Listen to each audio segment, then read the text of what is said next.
Que Dios bendiga a todos mis hermanos en esta noche.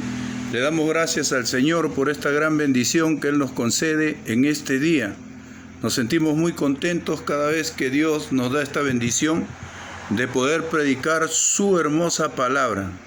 Hermosa digo porque esta es la palabra que ha salvado a muchos hombres que han estado metidos en grandes, como se dice, en grandes situaciones difíciles, en pecados, como se dice, diferentes. Han estado muchos hombres metidos en la cárcel también, o algunos de repente han sido sanados de enfermedades terribles. Y esta palabra ha hecho un trabajo, como se dice, muy poderoso en cada persona, como también lo ha hecho en mi persona, y de repente en la de usted también. Y usted tiene, como se dice, ese deseo de escuchar la palabra, ese deseo de seguir a Cristo, ese deseo de, como se dice, de hacer una obra para el Señor, ¿verdad que sí? Todo aquel que ha sido rescatado de las tinieblas a la luz admirable, siempre tiene ese deseo de servir a Dios, de honrar a Dios, de pagarle a Dios, gloria a Dios, los votos, como se dice, las promesas que uno hace a Dios, estando, como se dice, en un estado calamitoso, estando en un lugar donde no le deseo a nadie ese lugar, ¿verdad que sí? A nadie se le desea la cárcel, el hospital o la muerte, hermano. Es, como se dice, algo malo hacer esas cosas. Y nosotros en esta noche tenemos también unos saludos también para nuestros hermanos que están en la cárcel de acá del Perú y también de todas las naciones del mundo entero. En este día nos sentimos muy contentos porque sabemos que Dios va a usar nuestras vidas para predicar la palabra del Señor. Hay hermanos de muchas naciones también que nos están, como se dice, escribiendo, ¿no? Y haciéndolo, como se dice, de una forma respetuosa y también, gloria a Dios, agradecida también. No a mí, sino a los mensajes de Dios que nosotros estamos difundiendo a través de las redes sociales para llegar a todas las naciones del mundo. Dios me ha capacitado, Dios me ha preparado, gloria a Dios, ha puesto su fruto dentro de mí y entonces estamos listos para entregar el mensaje de Dios en esta hora. Saludamos a todos los predicadores, a todos los siervos de Dios que también con ese entusiasmo, con ese amor por las almas perdidas, entregan el mensaje de Dios. Siempre es bueno, hermanos, recordarles que entre nosotros no debemos estar peleando, no debemos estar, como se dice, lanzando adjetivos, calificativos, como veo en otras personas, hermanos. Es una crítica constructiva, no estoy hablando esto para destruir a alguien, sino para que esa persona sea, como se dice, reflexione, se corrija, y no está bien. Si usted ha nacido, como se dice, de nuevo, como yo también y como muchos que estamos en la iglesia de Cristo, amén, tenemos un enemigo, el cual no es carne ni sangre, dice la Biblia, sino son las huestes satánicas de las regiones celestes. Puede ser los principados, los gobernadores, la potestad, los espíritus inmundos de diferentes géneros que existen en el mundo entero. Y nosotros queremos en esta noche predicar una palabra bajo la unción del Espíritu Santo. Para esto, después de los saludos, por supuesto, queremos predicar, en el capítulo 3, versículo 16 hasta el 21 del libro de Juan. Juan capítulo 3, versículo 16 hasta el 21. Gloria al nombre del Señor. Me siento un poco, como se dice, temeroso. Me siento un poco, como se dice, con un temor en mi corazón, hermano. Gloria a Dios. Porque no es fácil estar ante la presencia de Dios, hermano. No es fácil. Hemos estado de repente en campañas, hemos estado de repente también en coliseos, ¿no? Cuando fuimos a dar una gira evangelística por allá, por Sullana, por Sechura, a los hermanos de Sechura, de Sullana, escucharon el testimonio de este hombre de Dios y gloria a Dios, cayó la gloria del Señor y muchos sullaneros, se podría decir, ¿no? O las personas de allá, los hermanos de allá del norte que fueron al Coliseo de Sullana, donde yo estuve testificando bajo la unción del Espíritu Santo, cayó la gloria de Dios y todo el Coliseo, exceptuando los diáconos y los pastores, cayeron de rodillas a los pies del Señor. Cuando yo vi esa manifestación del pueblo de Sullana, que no es como otro pueblo que cuando reciben a Cristo están paraditos, no, ellos se tiraron al piso, hermano, y comenzaron, como se dice, a pedirle perdón a Dios, a entregarle su vida al Señor, se arrepintieron con todo su corazón y Dios los ha transformado, los ha cambiado a muchos y aquí estamos, hermano. Hace más o menos unos 10 años, 8 años, que fuimos para Sullana y hubo esa reacción del Espíritu Santo, hermano, de una forma gloriosa. Y verdad que siempre que eso sucede estamos contentos nosotros y siempre entregándole la gloria a Dios y con humildad, siempre reconociendo que es Dios, hermano, el que transforma a todos los seres humanos que quieran, como se dice, acercarse a Él de una forma voluntaria. Dios no obliga a nadie, Dios no exige a nadie. Va a llegar un momento en que de repente Dios trate con tu vida de alguna manera, porque Él es sabio, va a trazar un plan, un programa, un proyecto para tu vida, un propósito, amén, y en ese plan estás involucrado tú, como en esta hora. Dios tiene un propósito para ti, Dios tiene un programa, amén. La Biblia dice que esta palabra no regresa atrás vacía, sino que Dios le envía para hacer una obra, amén, en cada persona, ¿verdad que sí? Gloria al nombre de Jesús. Nos gana la hora ya, hermanos, vamos a darle lectura a la palabra del Señor. Dice la Biblia, en el nombre del Padre, del Hijo y del Espíritu Santo de Dios, porque de tal manera amó Dios al mundo, que ha dado a su Hijo unigénito, para que todo aquel que en Él crea no se pierda, mas tenga vida eterna. Porque no envió Dios a su Hijo al mundo para condenar al mundo, sino para que el mundo sea salvo por Él. El que en Él cree no es condenado, pero el que no cree, escuche acá, ya ha sido condenado porque no ha creído en el nombre del unigénito Hijo de Dios. Y esta es la condenación, dice el Espíritu Santo por boca de Juan, que la luz vino a este mundo y los hombres amaron más las tinieblas que la luz, porque sus obras eran malas. Porque todo aquel que hace lo malo aborrece la luz y no viene a la luz para que sus obras no sean reprendidas. Mas el que practica la verdad viene a la luz para que sea manifiesto que sus obras son hechas en Dios. Vamos a levantar nuestras manos y vamos a cerrar nuestros ojos. Todo el pueblo de Dios que sabe orar, de repente las almas también que no conocen a Dios, pero en esta noche el Espíritu Santo los ha inquietado para escuchar, ¿no?, con atención este mensaje que Él ha puesto en mi corazón. Y si usted obedece de repente y cierra sus ojos y comienza obedeciendo, usted que está en la cama de un hospital, usted que está de repente con un diagnóstico de 3 meses de vida, o de repente está desahuciado ya por la ciencia médica. Una cosa es lo que digan los hombres y otra cosa es lo que diga Dios, que tiene misericordia y que es el médico divino por excelencia. Acuérdese que todos los médicos de los hospitales y de las clínicas del Perú y del mundo entero, escucha acá, han sido capacitados por el Espíritu Santo de Dios, que es Dios. ¿Verdad que sí? 3 son los que dan testimonio en el cielo: el Padre, el Verbo y el Espíritu Santo. Y estos 3 son uno.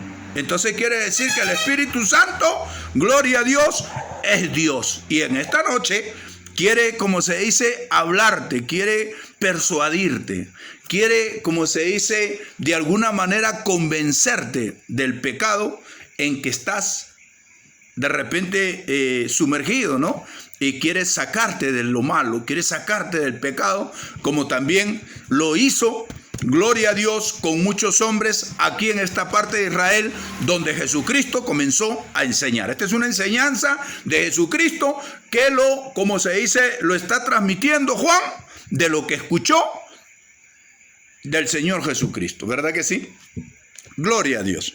Vamos a orar. Padre mío, Señor mío, Dios de los ejércitos, en esta hora nos acercamos a tu presencia para darte las gracias por esta gran bendición que tú nos concedes de estar aquí en este lugar de Tingo María, predicando tu palabra, echando fuera los demonios, Señor, poniendo la mano sobre los enfermos y viendo cómo tu mano también se extiende para sanar a todos los enfermos que han venido, Señor, a mí, tu siervo, en este lugar, que predica tu palabra, Señor, que ora y que clama, Padre mío, para que los enfermos se sanen, para que la familia, Señor, reciban un consejo.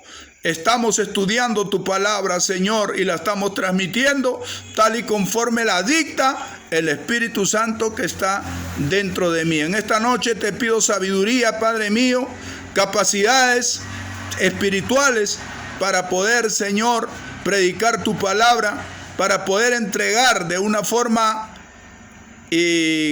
interpretativa, Señor, esta palabra que viene del cielo, interpretándola no como yo quiera, sino como el Espíritu Santo interprete a través de mi persona en esta noche. Entregar tu mensaje no es fácil, Señor. Guárdame de toda obra del mal, guárdame de todo espíritu de Satanás, guárdame de toda, como se dice, de toda persona que tenga, como se dice, una enemistad contra ti, una enemistad contra la obra del Señor y que quiera de alguna manera, Señor, tratar de destruir este momento tan lindo donde las almas van a escuchar este precioso mensaje. Te pido en el nombre de Jesús que ates esos espíritus que están en los cuerpos, que están en estos montes oscuros, que estás en los rincones, Señor, de este lugar, de este caserío.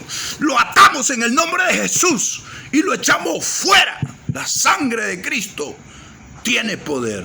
Gloria a Dios. Vamos a hablar, gloria a Dios, del pueblo de Israel. Cuando Jesucristo dijo, porque de tal manera Dios amó al mundo, porque de tal manera amó Dios al mundo, que ha dado a su Hijo unigénito para que todo aquel que en Él crea no se pierda, mas tenga vida eterna. ¿Me entiende usted? Entonces, ¿qué quiso decir Él? Cuando hablamos de mundo, hablamos de la humanidad, o sea, del género humano, ¿verdad que sí? Todo tiene su significado. Mundo quiere decir género, todo lo que es género humano. Toda la tierra y su plenitud es de Dios. Pero ¿qué pasa? La Biblia dice que a lo suyo vino y los suyos no le recibieron.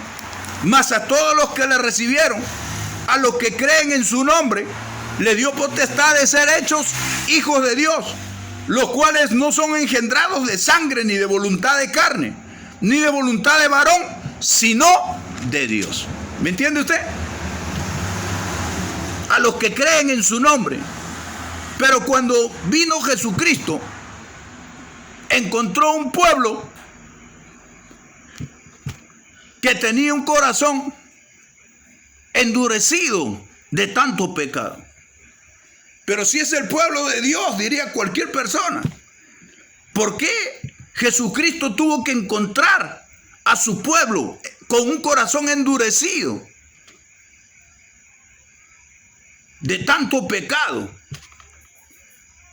Es que siempre el creyente, vamos a trasladarnos de este tiempo a ahorita, siempre el creyente tiene que estar, como se dice, en completa conexión con Dios.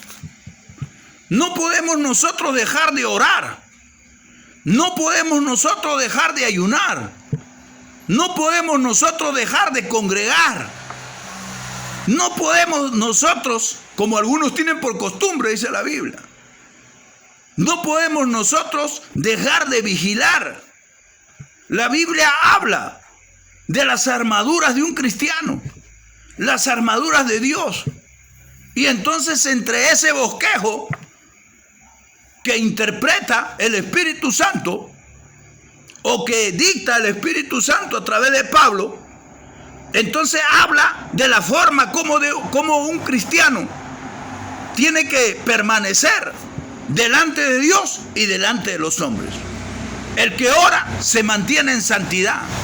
El que ayuna no solamente conversa con Dios por un determinado tiempo, sino también rinde su carne delante de Dios para que Dios la controle. Este pueblo había desechado a Dios, o sea, había abandonado a Dios. Hay gente así que está un tiempo en la iglesia y de un momento a otro, de repente tentado por algún placer o por algún vicio o por algún adulterio, por alguna fornicación, sale del camino del Señor y otra vez se encuentra en el mundo manejado por los demonios, que encuentran la casa, como dice la Biblia, limpia, ordenada y vacía. ¿Verdad que sí? Es que el Señor, cuando entra, limpia tu mente, limpia tu corazón, limpia tu alma, limpia todo tu ser, de tal manera que al limpiarlo Él pone su trono en lo más profundo de tu corazón, y desde ahí comienza a manejar al ser humano, a tomar dominio, a tomar control, a tomar gobierno. Eso se llama gobierno teocrático. Teo, Dios; crático, gobierno. O sea, Dios gobernando la vida del hombre. Pero en este caso, cuando Jesucristo viene, todos los profetas, los profetas, desde Moisés hasta Zacarías, comenzaron a hablar de este santo ser. Comenzaron, como se dice, a profetizar de este Emmanuel, de este Dios con nosotros, de este santo ser que iba a venir a salvar lo que se había perdido. Y entonces, tanto el Israel del sur como el Israel del norte estaban esperando al Mesías Salvador. Y es por eso que cuando él, en el capítulo 4, comienza a hablar con una mujer, y esta mujer le dice: ¿cómo tú, siendo judío, me pides a mí de beber, que soy mujer samaritana? Porque judíos y samaritanos no se tratan entre sí. ¿Por qué no? ¿Por qué eran enemigos? Si tanto judíos como samaritanos descendían de un solo padre. Y ese padre era Jacob, ¿verdad que sí? Y entonces Jacob tuvo 12 hijos. Y los 12 hijos se convirtieron en 12 tribus. Y esas tribus comenzaron a multiplicarse como el Señor se lo dijo a Abraham, el padre de los hebreos. ¿Qué cosa le dijo? Mira las estrellas, mira el cielo y cuenta las estrellas y dime cuántas son. Y entonces él vio que las estrellas eran incontables y le dijo: Señor, yo no puedo contar las estrellas porque son incontables. Y entonces el Señor le dijo: así será tu descendencia. Escucha acá. Lo llevó al mar y le hizo empuñar un poco de arena y le dijo: cuéntalo. Y entonces no podía contar cada grano porque era incontable. Señor, no puedo contar estos granos porque son incontables. Y entonces el Señor le vuelve a decir, a través de ese ejemplo de la arena, que así sería su descendencia. Y este pueblo se multiplicó hasta que llegaron, como se dice, Jacob y sus hijos. Llegaron a Egipto. Estando José, uno de sus hijos, al cual él creía que estaba muerto o que se lo había comido una fiera, estaba de segundo después del faraón. Y entonces murió este faraón, murió también José. Y entonces al morir ellos entró otro faraón y esclavizó a los hebreos. Y entonces ellos sufrieron mucho. Sufrieron, como se dice, esclavitud, servidumbre, látigo, maltrato, humillaciones. Y entonces ellos clamaron a su Dios, al Dios de Abraham, al Dios de Jacob, al Dios de Isaac. Clamaron con todo su corazón. Y entonces Dios levantó un líder. Y en su momento Dios le dio instrucciones a Moisés para que vaya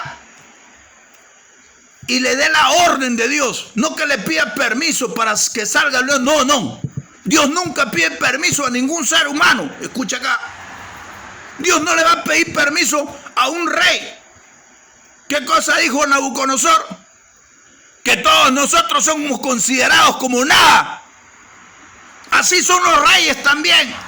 Porque cada rey o cada presidente de cualquier país, así sea una potencia, pues es considerado como nada delante de Dios. Delante de los seres humanos, de repente tiene alguna jerarquía, pero delante de Dios todos somos nada.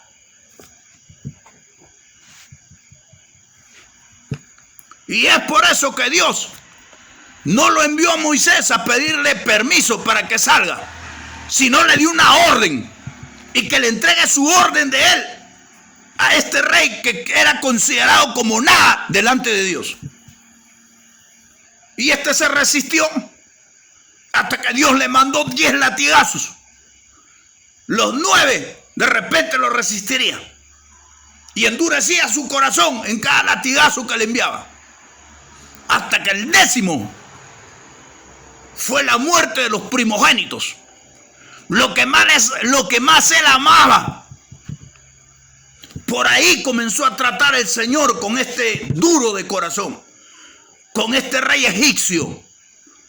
La Biblia dice bien claro en Salmos capítulo 39, versículo 11. Léalo. Con castigos por el pecado corriges al hombre y deshaces como polilla lo más estimado de él o de ella, si fuera mujer la rebelde. ¿Me entiende usted? Faraón tenía su único hijo, a quien él amaba más que su propia vida, ¿verdad que sí?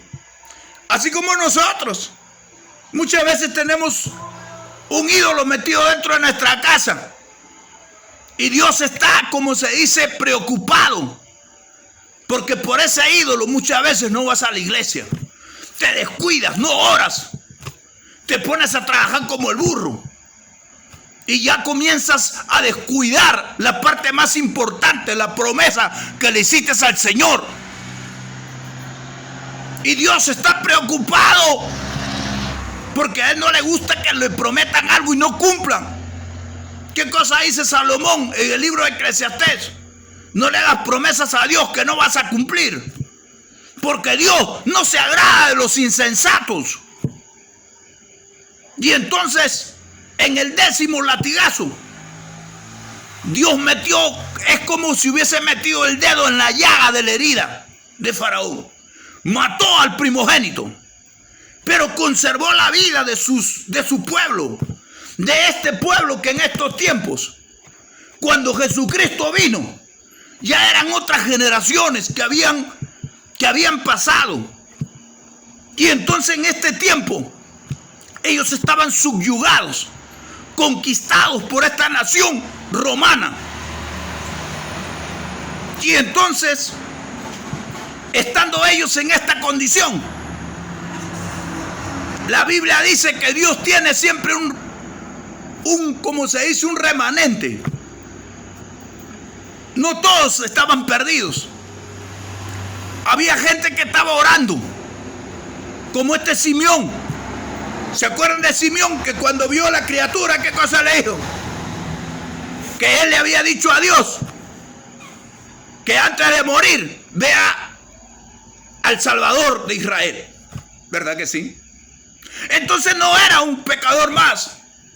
Era un hombre que estaba en constante oración. Estaba pidiéndole cosas buenas al Señor. Estaba viendo que el pueblo estaba, como se dice, caído en el pecado, esclavizados por los romanos, maltratados también, abusaban de ellos. Y entonces él estaba esperando, conociendo las Escrituras, la venida del Hijo de Dios.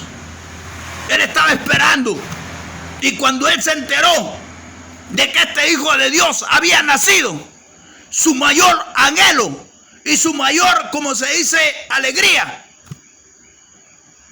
era conocerlo, verlo con sus propios ojos, para poder cerrar sus ojos y entregarle su alma a Dios. Eso era lo que tiene que tener todo creyente. Mi madre, ¿sabe qué le decía a Dios? Antes que yo muera, quiero ver a mi hijo convertido a ti. Yo venía todo baleado, lleno de sangre. Fui asaltante de banco, criminal, secuestrador. Y cuando yo venía así a mi casa, todo lleno, todo baleado, todo lleno de sangre, mi madre se postraba en su cuarto y le pedía al Señor cosas buenas para mí. ¿Y qué cosa le decía? Señor, cualquier rato mi hijo me lo traen muerto, o voy a tener que recogerlo en cualquier esquina para poder enterrarlo. Si tú pudieras hacer algo, si tú pudieras cambiarlo, si tú pudieras ayudarlo, si tú intervendrías, Señor, en la vida de él, para rescatarlo, para transformarlo, para cambiarlo y para hacerlo un servidor tuyo, yo viviría toda mi vida para agradecerte. Ese milagro quiero verlo antes que cierre mis ojos, antes que mi alma huele a tu presencia. Kiramaiki, Rima Maiki, la Masaya. Antes que mi alma huele a tu presencia, yo quiero ver tu obra hecha en mi hijo. Y eso le dijo el Señor. Y Dios dice en su palabra: clama a mí y yo te responderé y te enseñaré cosas grandes y ocultas que tú no conoces. Estas son las cosas grandes y ocultas. La gente se admiraba, comenzaban a verme cuando caí rendido a los pies de Cristo. Y pasaron los meses, pasaron los años, y la gente decía: de repente en un mes va a caer, de repente para su cumpleaños va a tomar, de repente cualquier rato va a caer. Y estaban esperando que caiga, estaban esperando la fecha de mi cumpleaños para verme tomar como siempre y endrogarme, emborracharme. Pasaron los años. Han llegado 23 años. Nunca más empuñé un fusil en mi mano para meterme en un banco. Nunca más derramé sangre. Nunca más asalté un banco. Nunca más le hice daño a nadie. Dejé las drogas, dejé el alcohol, dejé la cárcel, porque Dios me hizo libre. Porque alguien comenzó a clamar. Yo estoy en los caminos del Señor, siempre digo, porque alguien oró por mí.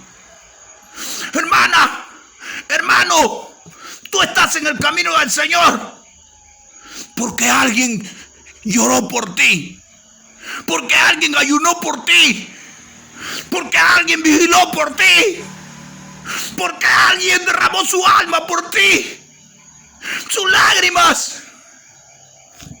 Por eso tú estás en el camino. Pero ni aún esa persona que clamó merece las gracias, la gloria ni las gracias.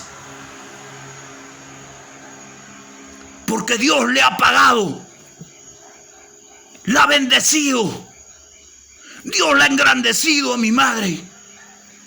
Y es por eso que me siento contento. Porque Dios no es deudor de nadie. Este hombre llamado Simón también estaba clamando. Pero su clamor era un clamor nacional.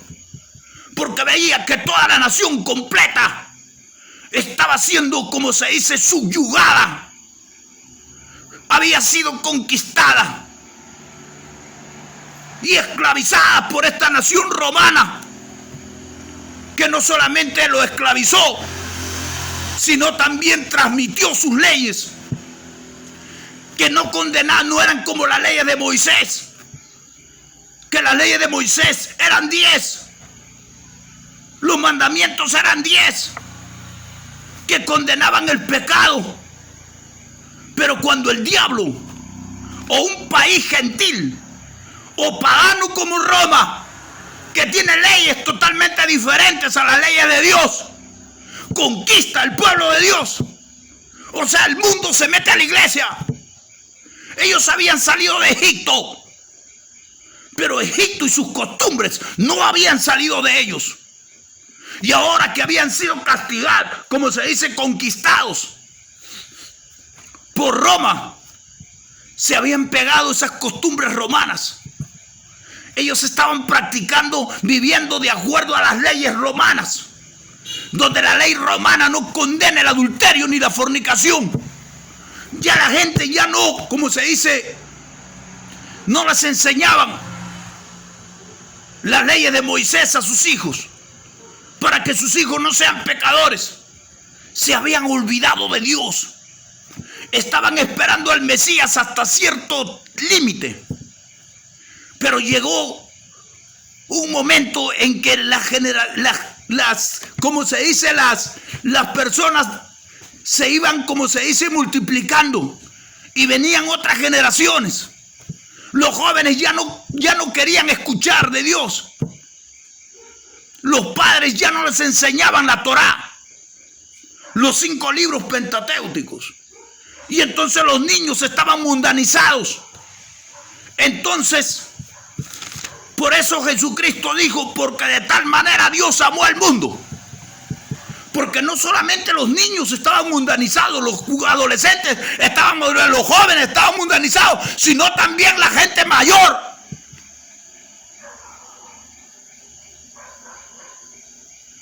Amaban al pecado,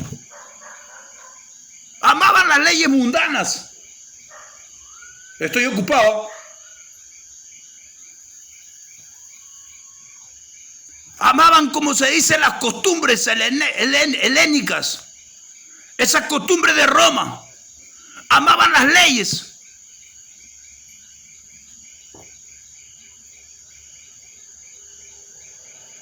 Y se habían olvidado del Dios verdadero. Y es por eso que cuando aparece en el territorio de Israel Jesucristo, se encuentra con un mundo, como se dice, con una nación. Dice que el pueblo de Dios se había convertido en una nación pecadora.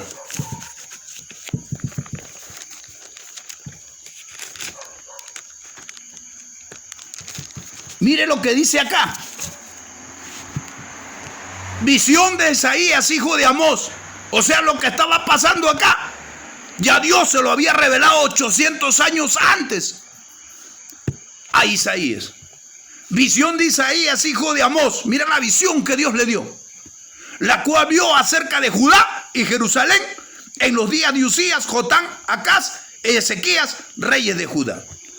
Oí cielos y escucha tu tierra, porque habla Jehová: crié hijos y los engrandecí, y ellos se rebelaron contra mí. El buey conoce a su dueño y el asno el pesebre de su señor. Israel no entiende, mi pueblo no tiene conocimiento. Miren lo que le dice el Espíritu Santo que habla por boca de Isaías. Oh gente pecadora, pueblo cargado de maldad, generación de malignos, hijos depravados. Dejaron a Jehová, provocaron a ira al Santo de Israel, se volvieron atrás. ¿Se da cuenta? ¿Se da cuenta lo que es Dios? Y entonces esta profecía se cumple. No solamente en los tiempos de estos reyes que manifiesta, sino también en estos tiempos cuando Jesucristo viene al territorio de Israel.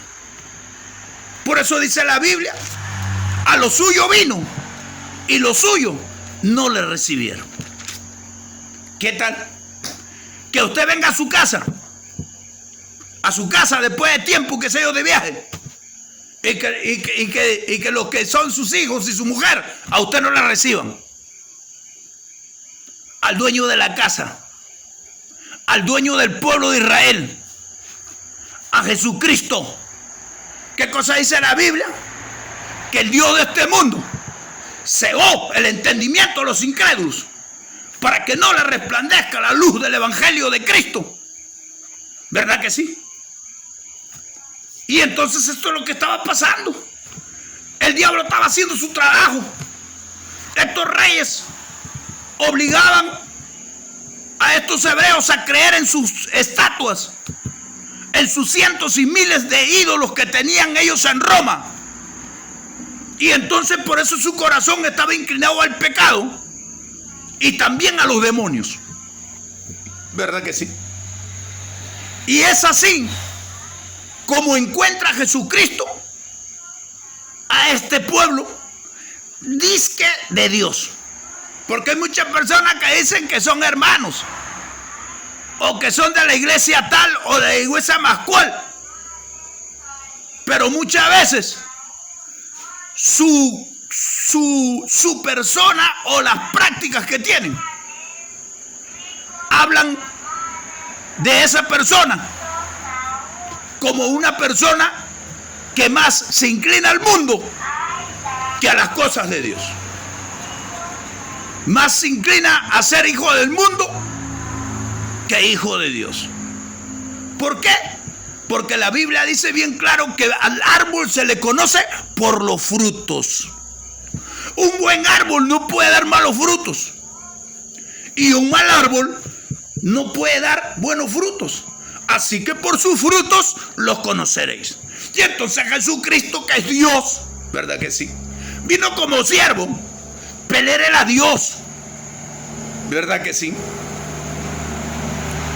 Él no nació como nacen los hombres, del semen de otro hombre, ¿verdad que sí?, sino que posó el Espíritu Santo en María.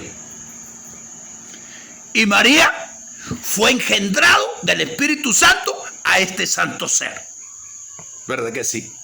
Por lo tanto, Dios le llama a su hijo. Cuando él se acerca al Jordán, acuérdese eso, dicen las escrituras que Juan el Bautista estaba bautizando a los de Jerusalén y a los de Judea. Y entonces ahí también estaban los fariseos. Y ahí también estaban los saduceos, queriendo, como se dice, buscando alguna forma de que Juan los bautice. Lo veían como enemigo. Pero en su corazón o en su conciencia, ellos sabían que estaban mal delante de Dios. Y pensaban que con el bautismo de Juan, ellos iban, como se dice, a congraciarse con Dios. Como hay muchos pastores en estos tiempos, están bautizando borrachos, están bautizando drogadictos. ¿Sabes qué cosa le dicen? Vete a la iglesia si tú estás enfermo. Vete a la iglesia y yo te voy a bautizar. Y cuando te bauticen, ahí mismo Dios te va a sanar. A los borrachos también le dice, ¿tú quieres dejar de tomar? ¿Y quién no quiere dejar de tomar? Todo el mundo quiere dejar de tomar, ¿verdad que sí? Todo el mundo quiere dejar de fumar, ¿verdad que sí? Todo el mundo quiere dejar el pecado, ¿verdad que sí? La maldad, ¿verdad que sí? Pero es como una cadena que lo ata al hombre y lo inmoviliza para jalarlo hacia las cosas malas. Así también estaba, como se dice, Israel. Y entonces Jesucristo, ¿qué cosa le dijo? De cierto,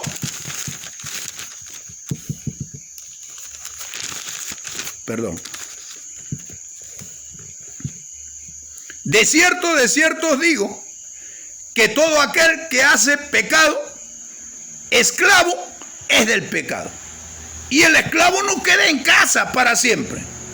El hijo sí queda en casa para siempre.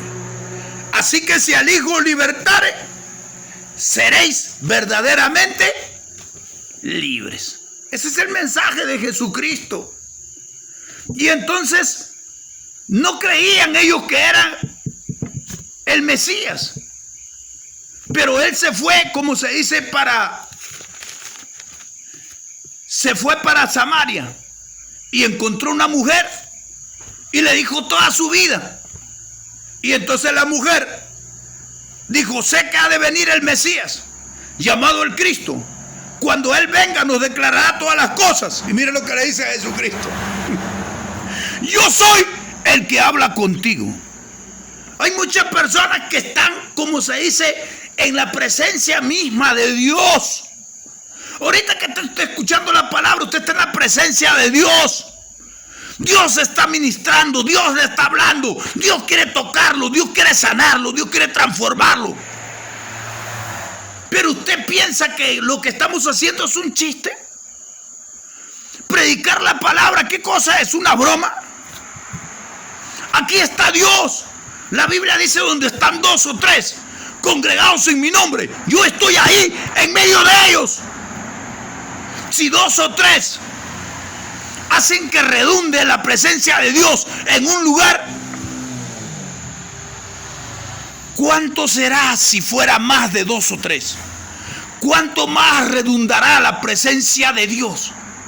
Y estará presente ahí donde usted piensa que no. Si fuera más de 2 o 3, si fueran 100, si fueran miles, si fueran millones, como los que me están escuchando por las redes sociales, a través de estas plataformas podemos llegar a los miles y millones de personas en el mundo entero. No se escriben por Messenger, por WhatsApp, pidiéndome consejo, pidiéndome oración, expulsión de demonios de sus hijos. Y acá estamos para trabajar. Aquí estamos para, como se dice, para dar testimonio que somos de Dios. Que Dios no nos ha llenado con el Espíritu Santo para tenerlo ahí de adorno. No, el Espíritu Santo siempre te va a guiar a orar. Siempre te va a guiar a ayunar. Siempre te va a guiar a prepararte, a ser santo. Te va a llenar de amor.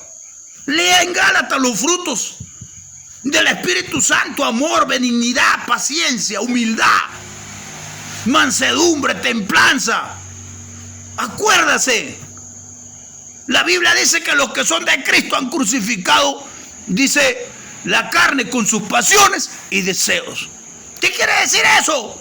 Que el que tiene el Espíritu Santo y no ora puede caer. Pero el que tiene el Espíritu Santo y está conectado con todas las cosas concernientes a las cosas de Dios, nunca jamás caerá. ¿Qué cosa dijo Cristo? Sed sobrios y velad, porque vuestro adversario, el diablo, anda como león rugiente buscando a quien devorar. Orad y velad, dijo Jesucristo, para que no entréis en tentación. A la verdad, nuestro espíritu está dispuesto a buscar a Dios, pero la carne es débil. Y es por eso que, como la carne es débil, Jesucristo encontró un pueblo totalmente caído en el pecado. ¿Y qué cosa le dijo?